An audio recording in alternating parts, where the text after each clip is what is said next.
అందరికీ నమస్కారం అమ్మ. ఈరోజు మనం తెలుసుకుంటున్న అంశం ఏంటంటే 9th క్లాస్ తెలుగు గద్య భాగంలో మొదటి పాఠ్యాంశమైన ఇల్లెలకగానే అనే పాఠ్యాంశానికి సంబంధించి టోటల్ టెక్స్ట్ బుక్ గ్రామాన్ని చూద్దాం. ఇంకా మన ఛానల్ సబ్స్క్రైబ్ చేసుకుని వాళ్ళు ఎవరంటే దయచేసి సబ్స్క్రైబ్ చేసుకొని లైక్ చేసి షేర్ చేసి మీ ఫ్రెండ్స్కు రిలేటివ్స్ అందరికీ సబ్స్క్రైబ్ చేసుకోమని చెప్పండి. నా ఛానల్ని సబ్స్క్రైబ్ చేసుకొని ప్రత్యక్షంగా పరోక్షంగా సపోర్ట్ చేస్తున్న వాళ్ళందరికీ పేరు పేరున ప్రత్యేకమైన హృదయపూర్వక ధన్యవాదాలు. ఇంకా ఆలస్యం చేయకుండా వీడియోలోకి వెళ్ళిపోదామమ్మా. ఈ అవగాహన ప్రతిస్పందనకు సంబంధించి ఇచ్చిన గద్యాన్ని చదివి అడిగిన ప్రశ్నలకు జవాబులు రాయండి. ఇక్కడ నేను మార్క్ చేస్తున్నాను సమాధానాలను, మీరు స్క్రీన్ షాట్ తీసుకోండి. సెకండ్ దానికి సమాధానం, థర్డ్, ఫోర్త్. తర్వాత ఇక్కడ రెండో దానికి మాత్రం డీటెయిల్గా వేరే చోటు లేకుండా ఒకటే చోటు రాస్తాను. అనిబిసెంట్ను తల్లి ఎందుకు మెచ్చుకొని ముద్దాడింది అంటే తను ఆకలితో ఉన్న నలుగురికి తన క్యారీర్ పెట్టింది, అందుకు తన తల్లి మెచ్చుకొని ముద్దాడింది. దుష్ప్రవర్తన అనే పదానికి వ్యతిరేకం ఏముంది గద్యంలో? సత్ప్రవర్తన అనేది ఉంది. తర్వాత అనిబిసెంట్ భారతదేశానికి ఏ విషయమైన సేవలను అందించారంటే ఇక్కడ ఒకటే ఉంది కాబట్టి ఈజీగా రాసేసుకోవచ్చు. తర్వాత ఐదోది, పై గద్యం తగిన శీర్షికను పెట్టానంటే నిష్కలంక మనిషి. తర్వాత క్రింది పేరాను చదివి ప్రశ్నలకు జవాబులు రాయండి. ఇక్కడ మార్క్ చేసినది ఆన్సర్స్ చూసుకున్నానా. రెండవది, మార్గదర్శి కావడం అంటే ఏమిటంటే వేరే వాళ్ళు వారిని చూసి ఆదర్శంగా వారి భావాలను పాటించడం. ఏ మహమ్మారి అచ్చమాంబను కబలించిందంటే ప్లేగు వ్యాధి. కన్ను మూయడం అనే పదాన్ని దేనికి పర్యాయపదంగా వాడతారంటే మరణించడం, చనిపోవడం. తన కాళ్ళపై తను నిలబడడం అనే మీకేం అర్థమైందంటే ఒకరి మీద ఆధారపడకుండా వారి బతుకు వారు బతకడం. వ్యక్తీకరణ సృజనాత్మకతకు సంబంధించిన ప్రశ్నల నోట్స్లను మన ఛానల్లో అప్లోడ్ చేస్తున్నానమ్మా. దయచేసి సబ్స్క్రైబ్ చేసుకొని వాళ్ళు ఎవరైనా దయచేసి సబ్స్క్రైబ్ చేసుకొని లైక్ చేసి షేర్ చేసి మీ ఫ్రెండ్స్కు రిలేటివ్స్ అందరికి సబ్స్క్రైబ్ చేసుకోమని చెప్పండి. మీకు ఆ వీడియోస్ అన్నీ వస్తాయి నాన్న. తర్వాత భాషాంశాలు, పదజాలం.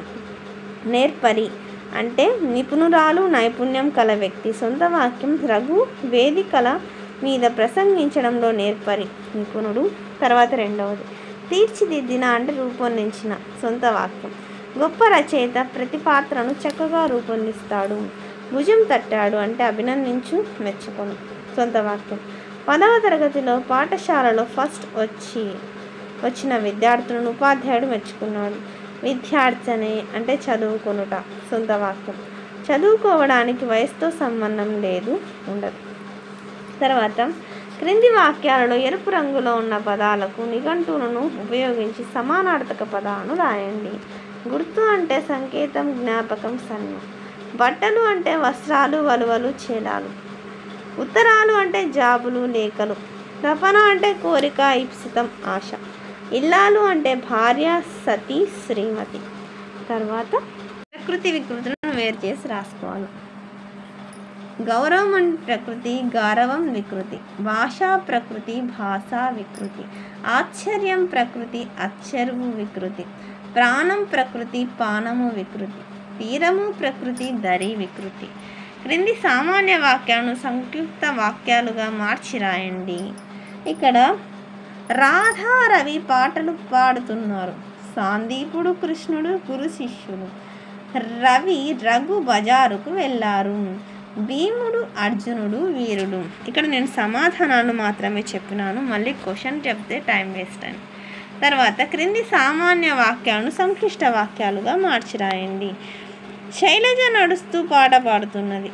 నెమలి వేగంగా వచ్చి పామును చూసింది. నేను ఉదయాన్నే లేచి వ్యాయామం చేశాను. ఏనుగు తొండమెత్తి ఘీంకరించింది.